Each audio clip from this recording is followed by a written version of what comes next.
Hello, everyone. I am David, and welcome back to the English Room.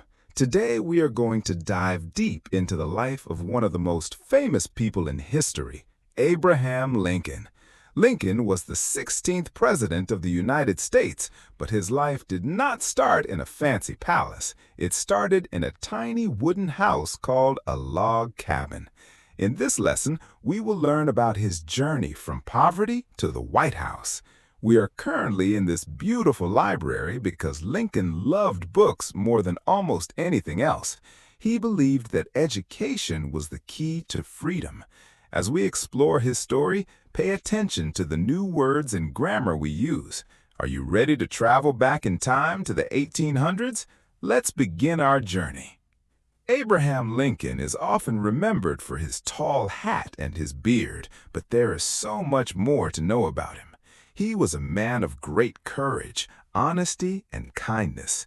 By the end of this video, you will not only improve your English, but also feel inspired by his incredible life. So sit back, relax, and let's start with Lincoln's childhood in the wild woods of Kentucky. Abraham Lincoln was born on February 12, 1809, in a small log cabin in Kentucky. His family was very poor. The cabin had only one room, a dirt floor, and a small fireplace for heat and cooking. Life was very hard for a young boy in the wilderness. His parents, Thomas and Nancy Lincoln, worked very hard on their farm. Even though they didn't have much money, they taught Abraham the value of hard work. As a child, Lincoln spent his days helping his father. He gathered wood, fetched water from the creek, and helped plant seeds.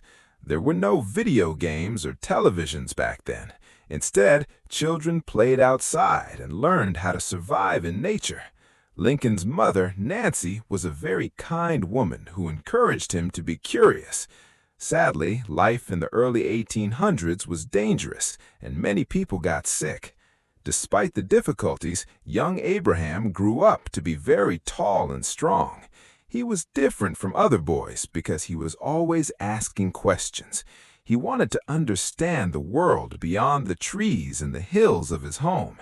This curiosity would lead him to become a great learner. Abraham Lincoln did not go to school for very long. In fact, he only went to school for about 1 year in total. Most of the time, he had to work on the farm. But Lincoln had a secret weapon. He loved to read. He would walk for miles just to borrow a book from a neighbor. He read the Bible, Aesop's fables, and stories about George Washington. Because they didn't have lamps, he would lie on the floor and read by the light of the fireplace late at night. He practiced writing on the back of a wooden shovel using a piece of charcoal because paper was too expensive. He was a self-taught man. This means he taught himself everything he needed to know. His stepmother, Sarah Bush Lincoln, noticed his love for books and supported him. She said that Abraham read everything he could get his hands on. This passion for learning helped him develop a very sharp mind. He realized that through books he could travel to different places and meet different people in his imagination. Even though his hands were calloused from physical labor, his mind was becoming very sophisticated. This dedication is a great example for all of us today. When Abraham was 21, his family moved to Illinois. He was now a young man, over 6 feet tall and very strong. He was known for his ability to split wood to make fences. This is why people called him a rail splitter. But he didn't want to be a farmer forever.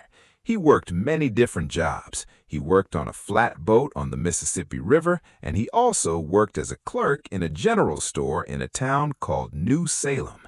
This is where he earned the nickname Honest Abe. One story says that a woman accidentally overpaid him by 6 cents. After the store closed, Lincoln walked several miles to her house just to give her back the change. People in the town began to trust him because he was always fair and truthful. Honesty became the most important part of his reputation. During this time, he also started to study law on his own. He would read law books while walking to work or during his lunch breaks. He was preparing himself for something bigger, even if he didn't know it yet. His integrity made him stand out in the community. Lincoln's hard work paid off. He passed the exam and became a lawyer in 1836. He moved to Springfield, the capital of Illinois, to start his law career. He was a very good lawyer because he was great at telling stories and explaining difficult ideas in a simple way. This skill also helped him in politics. He was elected to the Illinois state legislature, which is like a local government. Lincoln cared about people and wanted to improve his state. He became famous for his speeches. He spoke about building better roads and improving education.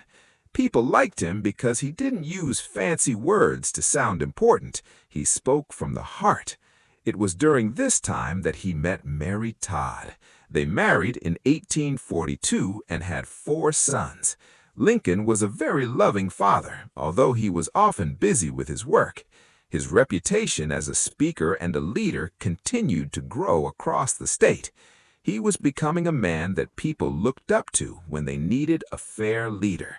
His journey from a log cabin to a lawyer's office was almost complete, but his biggest challenge was still ahead.